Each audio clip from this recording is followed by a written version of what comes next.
finanças, não é fevereiro, não é início do ano, mas vamos falar de finanças, porque Tiago fala sobre finanças. E Tiago, ele coloca uma atenção especial nesse assunto quando fala sobre finanças. Mas falando um pouquinho sobre Tiago, sobre esse livro tão particular que nos conquistou aí nesse ano de 2024, o livro de Tiago é um livro, uma carta tão antiga, foi escrito aí em torno de 2000 anos atrás, porém é um livro tão atual, fala conosco tanto, né, Roberto? Fala conosco tanto nos dias de hoje. Se torna um livro relevante quando nós fazemos a aplicação dele sobre as nossas vidas nos dias de hoje. É um livro relevante quando nós trazemos ele, sobrepomos ele sobre o nosso estilo de vida, né, Adilson? Sobre o nosso estilo de viver nos dias de hoje, sobre a nossa maneira de ser igreja, ele se torna totalmente relevante. E nós observamos no decorrer do estudo do livro de Tiago, que a grande preocupação de Tiago como pastor, nós estamos lendo uma carta pastoral, ok? Uma carta pastoral. Lembrando que Tiago era pastor da igreja em Jerusalém. Acredita-se, muitas correntes teológicas acreditam e acreditam também que Tiago era irmão de Jesus. Tiago só se converteu a Jesus após a ressurreição de Jesus Cristo. Foi muito relevante na igreja, né, após o nascimento da igreja. E uma das grandes preocupações de Tiago é que os cristãos parassem de pensar somente a sua fé. Parassem de pensar a fé. E começassem a praticar a fé na sua vida cotidiana.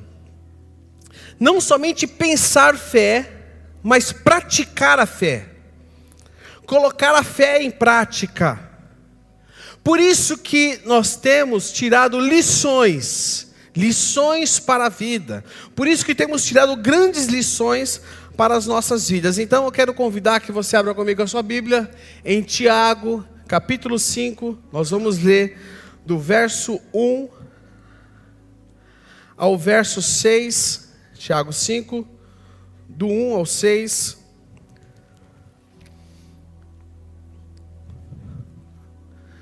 Se puder arrumar um copinho de plástico para mim, alguma coisinha, só para eu tomar essa água aqui, eu agradeço, que minha garganta está seca já, estou meio fanho já.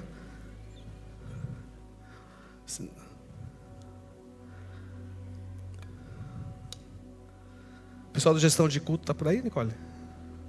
Ah, tá.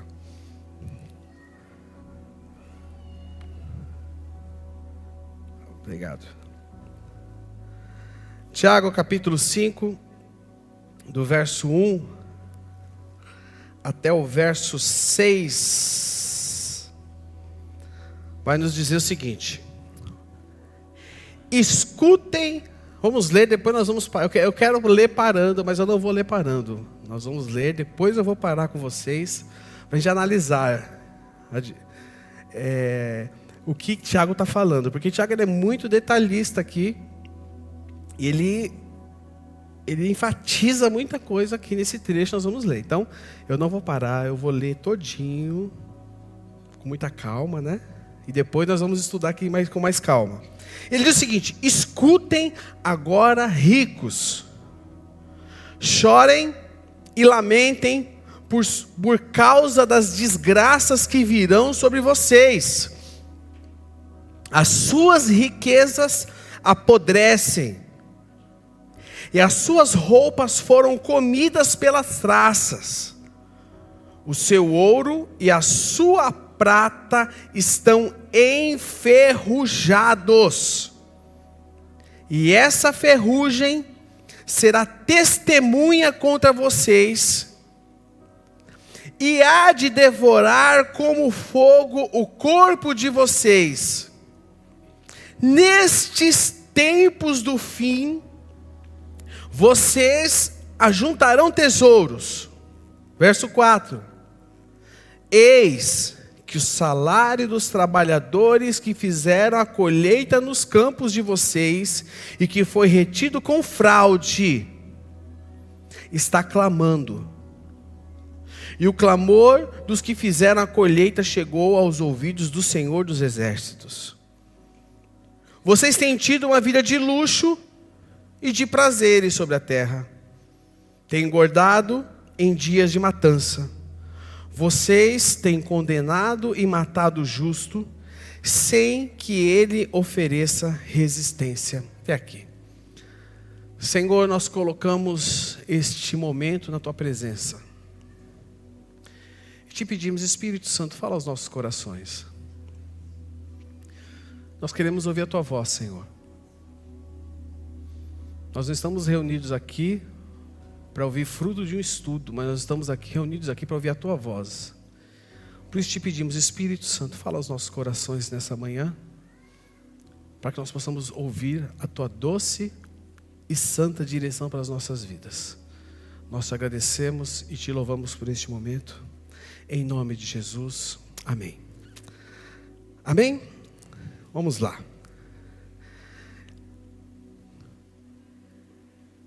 13ª lição. Nós vamos falar hoje de lição para as suas finanças. E eu quero iniciar esse tempo aqui com vocês com uma pergunta. E aí? Você deseja ficar rico? Você deseja ficar rico? Quem nunca pensou em ficar rico? Não é verdade? Quem nunca, né, Fabi? Quem nunca sonhou? Aquela casa X, a casa no condomínio Y, fazer aquela viagem do sonho. Quem nunca pensou nisso? Quem nunca pensou, levanta a mão. Então, menos mal, né? Começamos bem. Todos nós já pensamos isso em algum momento das nossas vidas. Sabe por quê? Porque nós vivemos numa cultura que é permeada pelo desejo, é permeada muitas vezes pelo desejo de enriquecer. E em alguns momentos ela apresenta para nós o enriquecer como prioridade de vida. E aí esta pergunta, ela toma forma para nós. Ela pode às vezes não ser rico no sentido dos milhões, mas alguns desejos eles tomam forma dentro de nós. Tanto isso que isso é tão forte na cultura que nós vemos que a mídia ela é muito clara com relação a isso. Por exemplo, olha essas matérias de algumas revistas e livros. Milionário em 10 anos. Aí se você não ficar milionário em 10 anos, você tem 20 anos para ficar rico. Aí você tem aqui, rico aos 30 anos. E aí, Zéinha, se você não ficar rico até os 30, você pode ficar rico antes dos 40, tá bom? Aí tem um livro, A Ciência de Ficar Rico, Vanessa. Vai ser bom o livro, né? Aí tem o Pai Rico, Pai Pobre. Olha esse aqui, Faça seu primeiro $1 milhão. É fácil. É fácil. Olha esse aqui, O segredo. Olha só, hein? Eita Deus. O segredo da mente milionária. Falou baixo, né? Quando você fala assim com um tom mais sussurrado, fica mais espiritual, né? Olha só. Como ser, não basta ser rico e não basta ser milionário, mas como ser um milionário ao extremo. E tem aqui o seu primeiro $1 milhão, como fazer o seu dinheiro crescer. Isso aqui é só uma fagulha no universo de material. Hoje em dia, se você for ver, o que mais vende são livros que falam sobre isso, revistas. Tem revistas que o tema dessas revistas é isso. E Tiago começa falando comigo e com você, e começa falando, Raquel, com aquela igreja o seguinte: escutem agora, ricos, Tiago começa chamando a atenção daqueles que tinham dinheiro. Tiago começa chamando a atenção daquele povo. E talvez você esteja falando aqui, mas Tiago não está falando comigo. Ah, pastor, eu acho desnecessário você tratar esse assunto aqui comigo hoje, porque eu não sou rico. Eu não acho um assunto tão necessário para a nossa comunidade. Mas é necessário. Sabe por quê? O pastor Andy Stanley tem um livro chamado Como Ser Rico, que inclusive eu já li esse livro, estou lendo de novo. É esse livro aqui. A nossa série de fevereiro vai ser baseada em cima desse livro aqui. Aí você fala, o pastor está falando e está mandando a gente ler o livro Como Ser Rico? Não. É Como Ser Rico em Generosidade. Ah, peguei vocês aí. O pastor Andy Stanley trabalha aqui. Como nós podemos ser ricos em generosidade? Porque esse é o Evangelho. É isso que a igreja de Atos trabalhava. Como eles eram ricos em generosidade. Então, se você tiver interesse no livro, no final do culto, não sei quem vai estar na livraria hoje, passa lá, recomendo a ele. Se não tiver ninguém na livraria, procure o Jonas, a Silvana, a Isabel. Procure a Isabel, vai estar na livraria. Fale com ela, encomende, que a semana que vem vai estar disponível para você. Livro que você lê rápido e é um excelente livro. Excelente livro. E ele fala o seguinte: não como você ser rico em money, mas como você pode ser rico em generosidade. E aí o pastor Andy Stanley, no seu livro, escreve o seguinte, ó: a grande maioria daqueles que são ricos ainda não se consideram ricos. Vire para quem está do seu lado e fala assim: você é rico. Você só não sabia, fala para ele, você só não sabia. Você só não sabia, mas você já é rico. E aí o pastor Andy Stanley escreve assim, ó. Olha o que ele escreve: pessoas com anorexia já são magras. É ou não é? Mas não conseguem perceber isso. Vídeo para quem está do seu outro lado e fala assim: você é rico. Você só não sabia disso.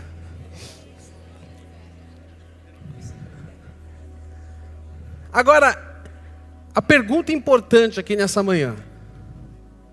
A pergunta que é importante aqui, minha irmã: quanto é necessário para ser rico? Hein, Igor? Quanto é necessário para ser rico? Quanto é necessário para ser rico? Eu compartilhei aqui em fevereiro, nossa série de finanças. Se você for procurar, você vai achar, mas eu não vou abrir o site aqui para vocês agora, mas só vou colocar a tela. O site, How Rich Am I? Esse site, ele mostra o quão rico você é com relação ao resto do mundo. Quem se lembra desse site que eu abri aqui?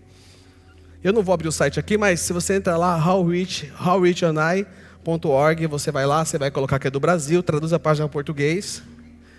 E você vai colocar quantas pessoas moram na sua casa, quanto você ganha por mês.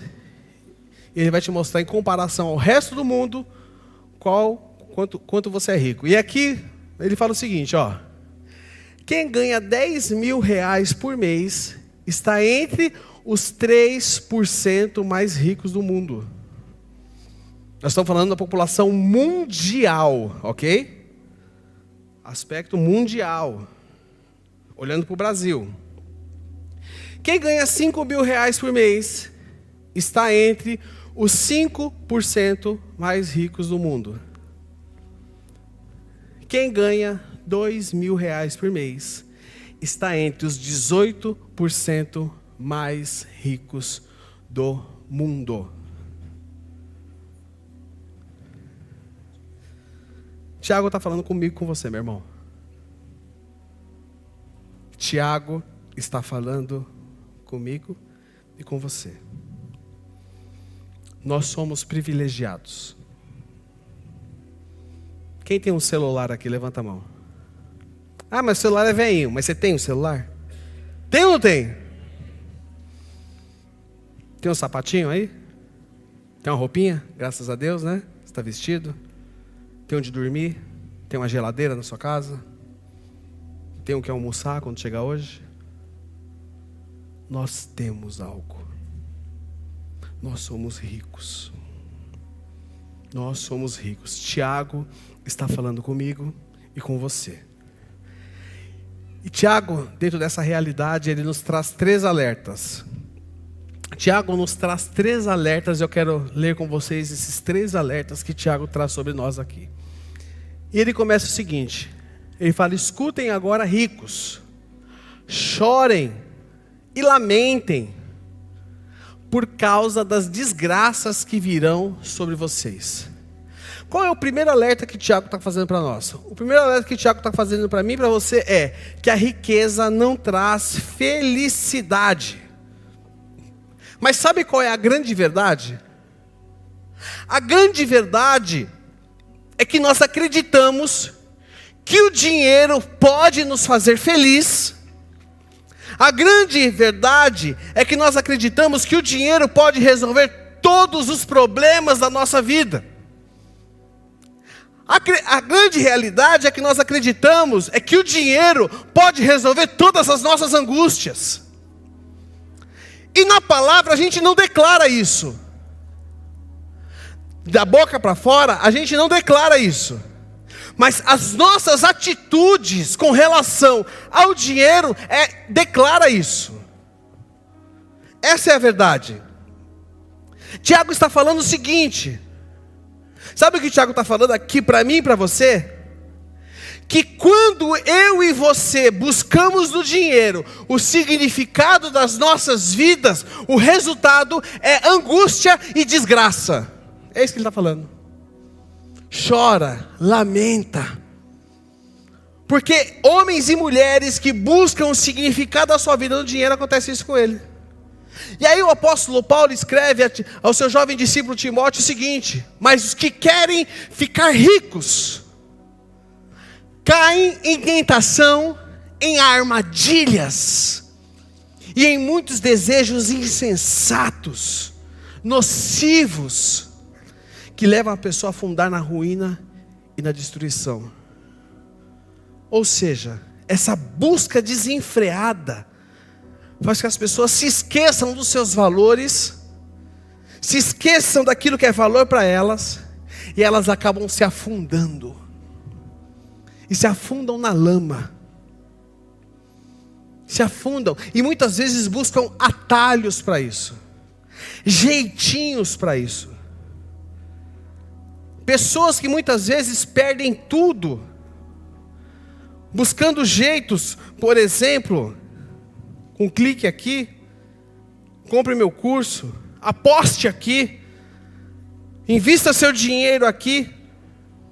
Eu conversava um tempo atrás com uma pessoa que perdeu toda a rescisão sua, de que ela trabalhou anos, que ela se aposentou e trabalhou anos numa empresa.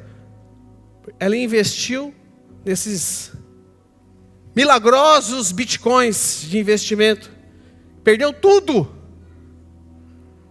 Por quê? É o desejo de querer mais. Mas os que querem ficar ricos caem em tentação e armadilhas. A Bíblia, irmãos, tem resposta para tudo. Muitos no desejo em ficar rico, o que eles fazem? Procuram caminhos ilícitos. E aí o apóstolo Paulo fala aqui, continuando, porque o amor ao dinheiro é a raiz de todos os males. A Bíblia ela não condena o dinheiro. Nós precisamos dele. Amanhã todos nós, segunda-feira, vamos acordar cedo, vamos tomar o nosso rumo, vamos trabalhar, vamos buscar o pão nosso. É verdade ou não é? Sim ou não? Por quê? Porque nós precisamos do dinheiro para sobreviver, para proporcionar para a nossa família sustento, algum conforto, sim ou não? Mas a Bíblia não condena o dinheiro, a Bíblia condena o quê? O amor ao dinheiro. Tiago, presta atenção, para ficar bem claro para vocês aqui. Tiago não está falando de uma classe. Tiago não está falando de uma luta de classes. Tiago não está sendo lacrador da Bíblia, porque Tiago está lacrando contra os ricos. Não! Tiago não está fazendo isso. Mas Tiago está falando de homens e mulheres que colocaram o dinheiro como prioridade de suas vidas. Ele está falando isso. Abraão foi rico. Jó foi rico. Davi foi rico. Mas sabe qual a diferença? Você não vê a Bíblia condenando eles. Porque eles eram homens ricos que amavam a Deus. Eles não amavam o dinheiro. Eles amavam a Deus. Estes homens entenderam que as posses trazem responsabilidade. Você precisa entender que você ter posses vai lhe trazer responsabilidade. E é isso que Tiago está falando. É exatamente isso que Tiago está falando. Olha isso aqui. Nota de $1 e prazer, essa aqui é a nota de R$200. Igreja, essa aqui é a nota de R$200, essa aqui é essa jeita que era.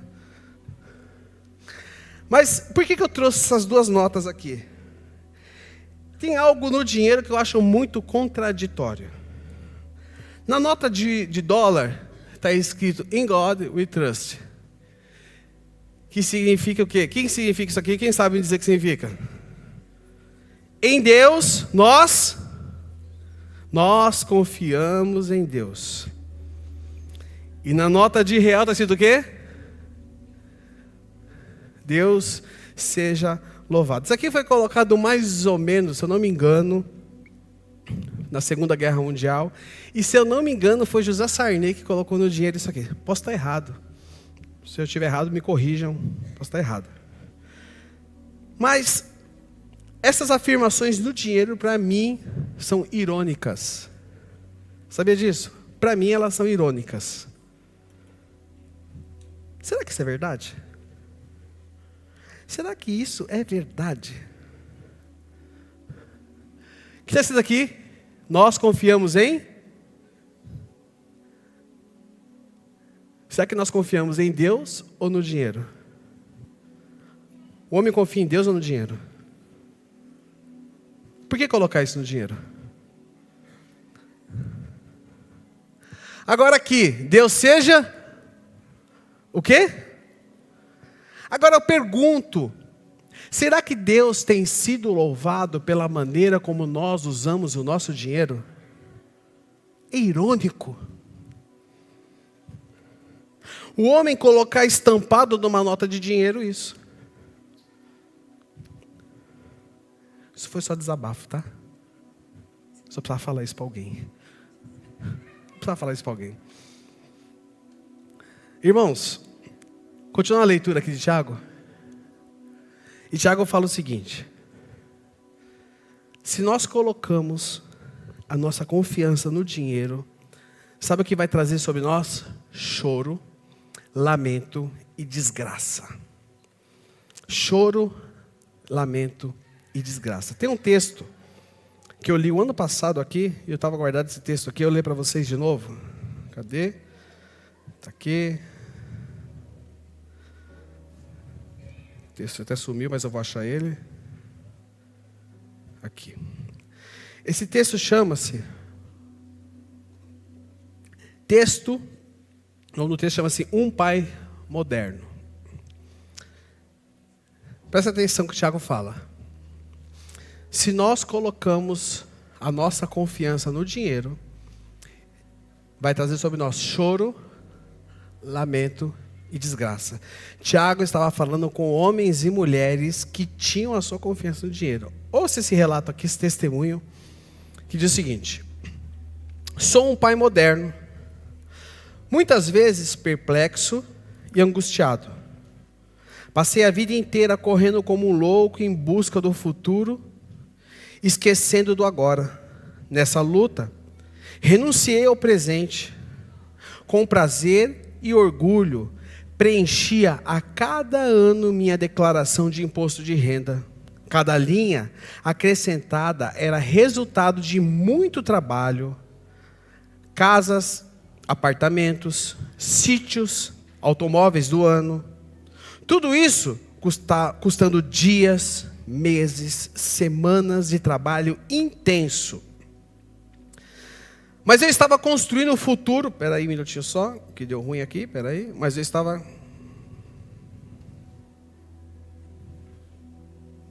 Aqui. Mas eu estava construindo o futuro da minha família. Quando morrer, deixarei minha família amparada e segura. Para escrever mais novas linhas na minha relação de bens, não contentei com um só emprego. Cheguei a ter 3. E ainda vendia parte das férias. Viajar a negócios, almoçar com executivos, reuniões intermináveis, a agenda lotada era a minha rotina, a rotina de um homem dinâmico e bem-sucedido. Mas o tempo foi passando, e eu fui me esquecendo de coisas que não poderia ter esquecido. Esqueci que a verdadeira declaração de bens está em outra página do formulário de imposto de renda. Naquelas linhas quase escondidas onde se lê: relação de dependentes. São os meus filhos, que coloquei no mundo, e a quem deveria ter dedicado o melhor do meu tempo. Meus filhos, novos demais, não estavam interessados em propriedades, nem na importância que tinha lá fora.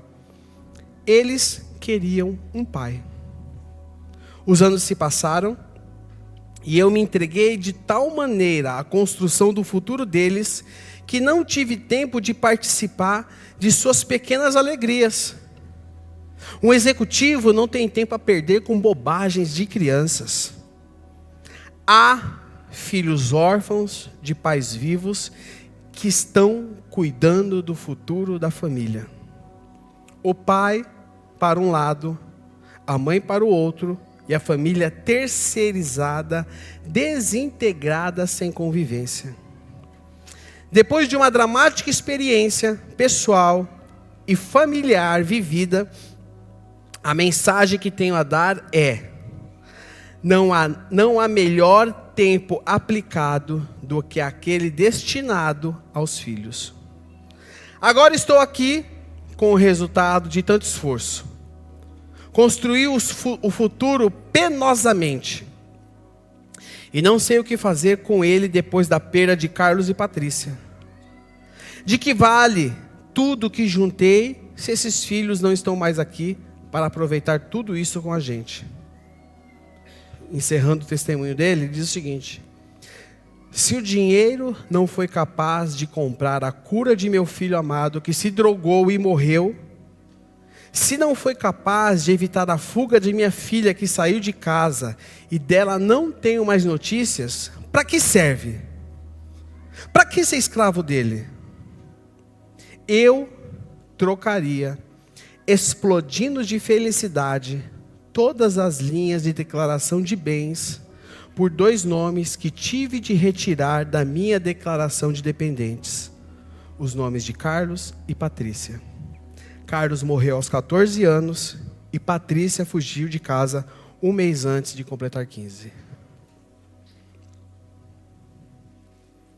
Escutem agora, ricos. Chorem, lamentem, por causa das desgraças que virão sobre vocês. Não é o ter o dinheiro, é o amor ao dinheiro. É isso. É isso. Eu não falei isso aqui para impressionar vocês. Eu só li um relato de uma verdade. Continuando aqui, Tiago continua no verso 2, falando o seguinte: as suas riquezas apodreceram, e as suas roupas foram comidas pelas traças. Sabe qual é a segunda lição, Aline, que Tiago ensina para a gente? Ele nos ensina que a riqueza, ela não dura para sempre. A riqueza não dura para sempre. Tem um caso que aconteceu em 1983. Esse homem aqui chama Antônio Domingos. Antônio Domingos, em 1983, se eu não me engano, tinha 19 anos. Ele ganhou na Mega Sena 30 milhões de reais. Você sabe o que era 30 milhões de reais, Patrícia Edmilson, em 1983? Eu não sei porque eu não sei nem o que é hoje, né?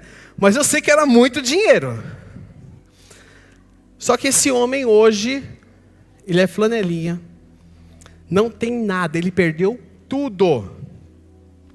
Ele torrou todo o prêmio da Mega Sena. Esse homem hoje é flanelinha em Salvador.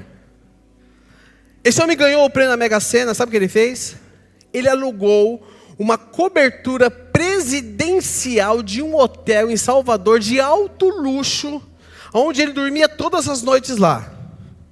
Ele morou nessa cobertura durante 2 anos. E detalhe, toda noite ele dormia com uma mulher diferente. Ele não repetia mulher. Toda noite era uma mulher diferente. Antônio Domingos fazia festas, do nada. Antônio Domingos entrava em restaurantes luxuosos. E quando ele entrava, ele fazia o seguinte, ele gritava: a conta de todo mundo está paga. E isso era todo dia. Antônio Domingos comprava um carro zero, saía pela rua.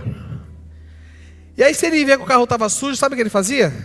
Ele largava o carro e comprava outro carro. Porque ele tinha dinheiro. Roupa. Ele comprava roupa todo dia. Ele não lavava roupa. Porque lavar roupa é coisa de pobre. Ele tinha, então todo dia ele comprava roupa. Esse homem hoje é flanelinha em Salvador. E Tiago fala. As suas riquezas apodreceram e as suas roupas foram comidas pelas traças. A riqueza não dura para sempre. Irmãos, presta atenção. Nós não viemos com nada para este mundo. E deste mundo nós não vamos levar. E o apóstolo Paulo fala para Timóteo: de fato, grande fonte de lucro é piedade com contentamento. E aí no verso 7 ele diz: porque nada trouxemos para o mundo, nem coisa alguma podemos levar nele. Meu irmão, o que adianta ser o homem mais rico do cemitério?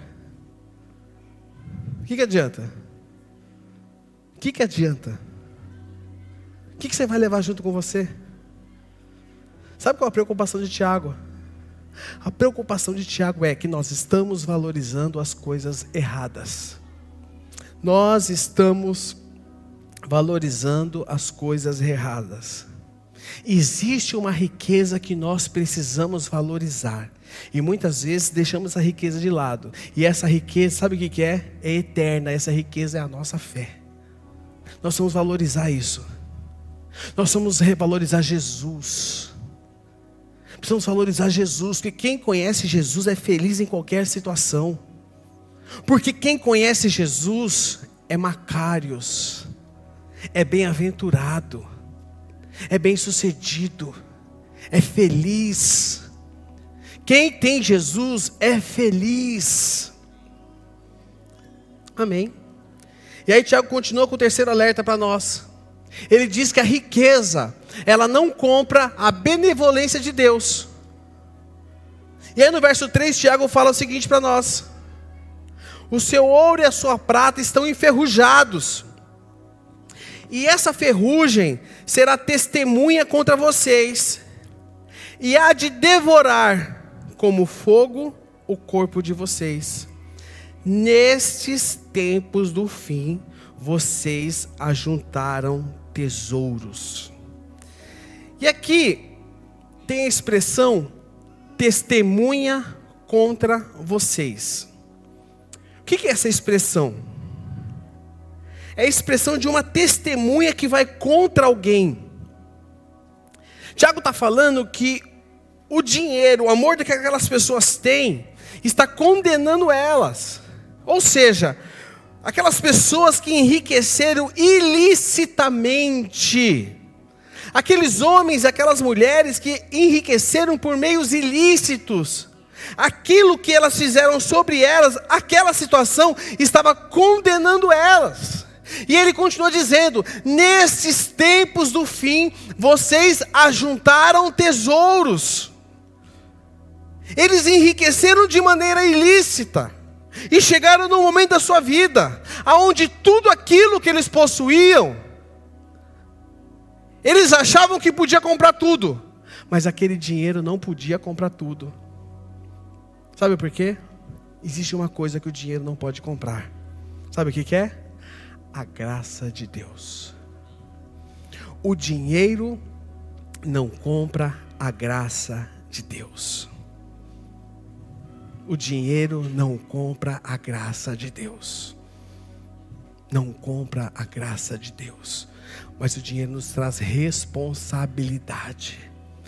Jonathan Sacks, um rabino famoso, ele diz o seguinte: com a riqueza vem a responsabilidade. Presta atenção, meu irmão. Se Deus te abençoar, se Deus te abençoou,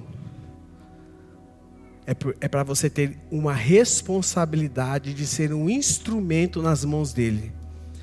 Responsabilidade de repartir, de abençoar aquilo que ele tem te dado.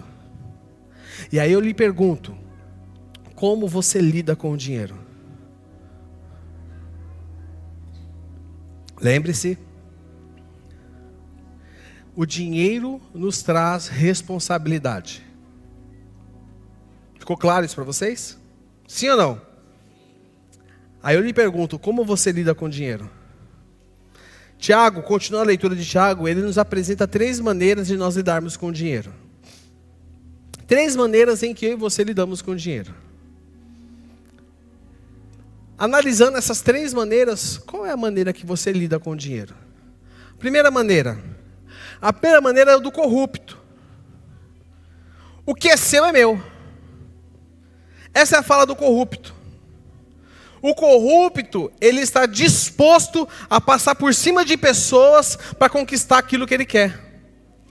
E aí Tiago fala no verso 4: eis que o salário dos trabalhadores que fizeram a colheita dos campos de vocês, e que foi retido com fraude, está clamando. E o clamor dos que fizeram a colheita chegou aos ouvidos do Senhor dos exércitos. Preste atenção. Primeira maneira de lidar com o dinheiro é do corrupto. Pra vocês entenderem aqui um pouquinho, hoje nós recebemos mensalmente, alguns quinzenalmente, alguns semanalmente, tem algumas pessoas que são diaristas, mas a grande maioria é mensalmente. Mas na época da Bíblia, as pessoas recebiam diariamente. E aqui tem um problema de corrupção. Os patrões.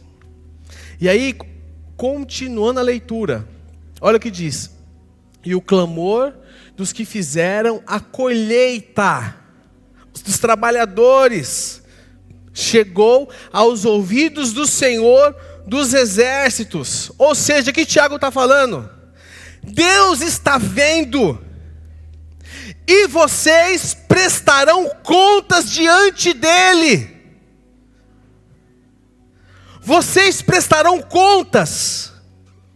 E aí no verso 6, ele diz o seguinte: vocês têm condenado e matado o justo, sem que ele ofereça resistência. Os trabalhadores, o que eles faziam? Diante daquele cenário de corrupção, em que eles não recebiam o seu salário, em que era o salário deles, os patrões seguravam o salário deles, eles iam, Gabriel, até os tribunais. Só que os patrões, os ricos, Por conhecer os juízes, o que eles faziam? Eles estavam subornando os juízes para não serem condenados. Está vendo? Não é só hoje. Lá atrás também era assim. Eles estavam subornando. Era esse o contexto. E aí Tiago fala, vocês têm condenado e matado o justo, sem que ele ofereça resistência. Eu quero te dizer algo, meu irmão. Talvez você esteja aqui hoje e você seja fruto de injustiça. Mas eu quero te dizer algo. A justiça da terra pode falhar, mas a justiça do céu não falha. Amém? Sabe qual é a minha e a sua resposta diante da corrupção? Integridade. Você pode estar falando que, mas eu não sou corrupto. Mas às vezes nós cooperamos. Meia nota. Faz meia nota para pagar. Você precisa de nota mesmo? Pagar imposto. Mas, cooperar com esse governo corrupto. Você está sendo corrupto, só de se eu negar, tá? Queria te dizer isso. Beleza? Não declarar imposto de renda. Ou então, eu declaro imposto de renda. Mas eu te pergunto, você declara tudo que você recebe? Não é para levantar a mão, tá? Você declara tudo que você recebe? Sabe outra coisa aqui? Muitas vezes nós somos corruptos. Passar ponto da habilitação. Porque se eu passar ponto da minha habilitação, eu vou perder minha habilitação. Então eu preciso passar para alguém. Mas não foi você que tomou a multa? A penalidade é de quem? Sua ou de outra pessoa? A não ser, que quando a outra pessoa que tomou a multa não foi você. Não é verdade? Não é acusação não, tá? Eu já perdi minha carta por causa da irmã. Mas eu já perdoei a irmã já. Perdoei sim. Depois a gente conversa em casa. Tenho coisas para tratar com ela. Ou então subornar guarda. Pega o documento do carro, coloca um dinheirinho dentro e fala assim, seu guarda, o documento está aqui.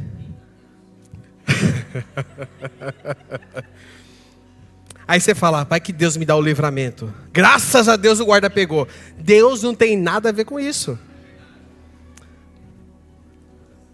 Se você está irregular, você tem que consertar a sua vida. Ou então, falsificar carteirinha de estudante. Eu vi agora, hein? Eu senti um arrepio aqui. Comprar atestado médico na Praça da Sé. Comprar produto falsificado. Eu tive uma experiência agora nas férias, né, Fabiana?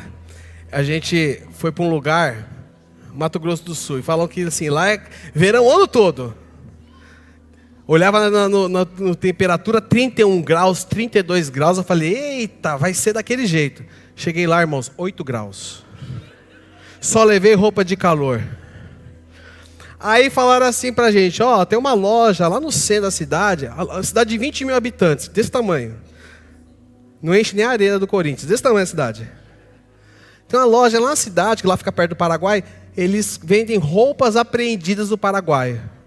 E, irmãos, a gente estava com frio, congelando, imagina só.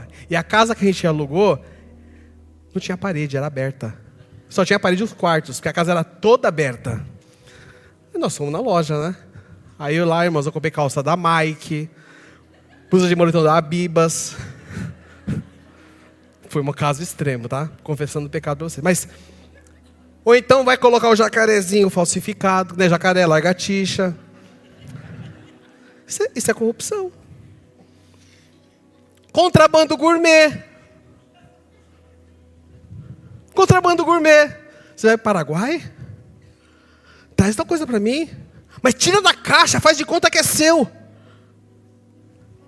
Vai para os Estados Unidos? Vai para Orlando? Qual é a cota? Vai passar, né? Compra o celular, tira umas fotos, põe no bolso e fala que é seu. Isso é contrabando gourmet. Tá certo? Obrigado, Fabi. contabilizar horas sem trabalhar. O famoso home office, né? Contabiliza horas sem trabalhar. Deixa o computador rodando lá, vai jogar bola, vai para academia, vai tomar água, vai para piscina, vai dormir. Home office. Dorme office. Colar na prova de teologia. É pecado colar na prova de teologia, viu, irmãos? Viu, Abner? Colar na prova. Furar fila. Posso falar algo para vocês? A gente fala muitas vezes que o problema do Brasil são os políticos corruptos. Só que, às vezes o problema está na gente. Sabia disso? Quanta coisinha boba que eu falei aqui que a gente faz? O problema está na gente. Nós precisamos nos atentar. Olha só essa história. O homem falou para a mulher assim: se eu te der 100 mil reais, você dorme comigo essa noite?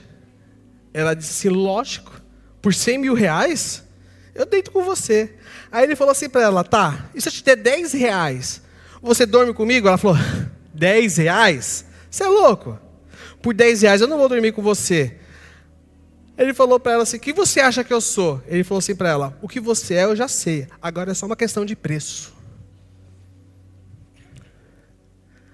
A diferença aqui para nós é só uma questão de proporção. Segundo, pulei. Egoísta. Então, o primeiro é o corrupto, né? O corrupto, o que é seu é meu. Segundo, o egoísta, o que é meu é meu. O que é meu é meu. Tiago 5,5 diz o seguinte: vocês têm tido uma vida de luxo e de prazeres sobre a terra. Tem engordado em dia de matança. Sabe qual é o grande problema, irmãos? Quando eu li isso aqui, eu fico pensando, e é uma frase que está no meu coração há alguns dias.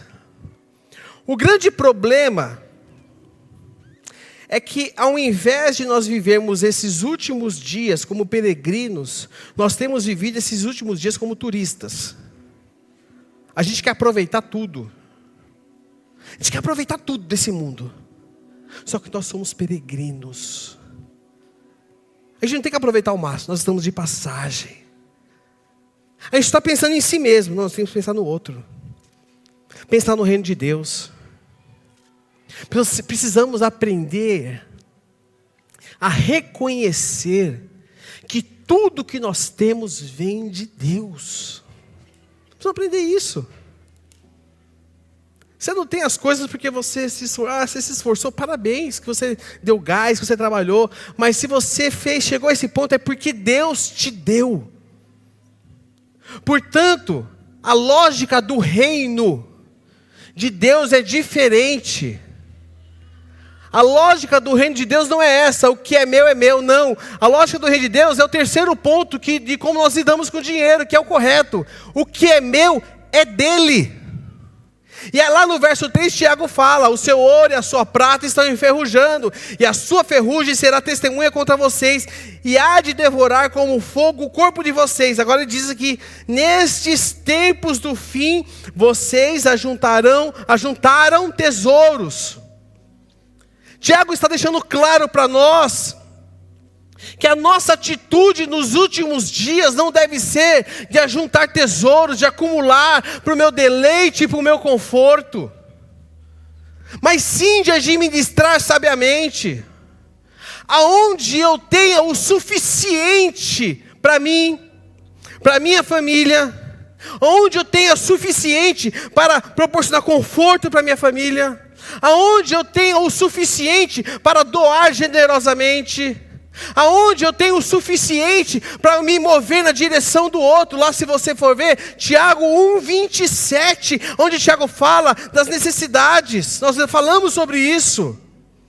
Aonde nós temos que ter a consciência que não é de receber bênçãos. Eu quero bênção, o crente de hoje em dia só quer bênção, eu quero bênção. Não, irmão, é ser bênção. O Senhor nos dá O Senhor nos abençoa para que nós sejamos bênção. Sejamos bênção. A lógica de quem conhece a Deus, sabe qual que é?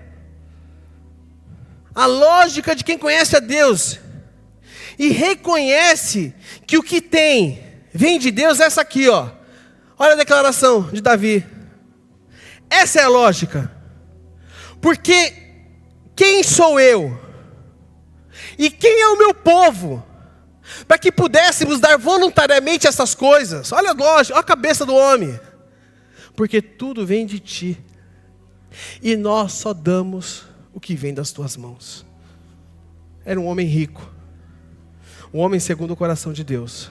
Que reconhecia que tudo que ele tem não era dele, não era esforço dele, mas tudo vinha das mãos do Senhor. Nós precisamos aprender isso, irmãos. Precisamos aprender isso. Tim Keller, no livro Justiça Generosa, escreve o seguinte: homens e mulheres justos entendem que de alguma forma seu dinheiro pertence à comunidade que o cerca. Mas os injustos ou infiéis acham que seu dinheiro lhes pertence totalmente e a mais ninguém.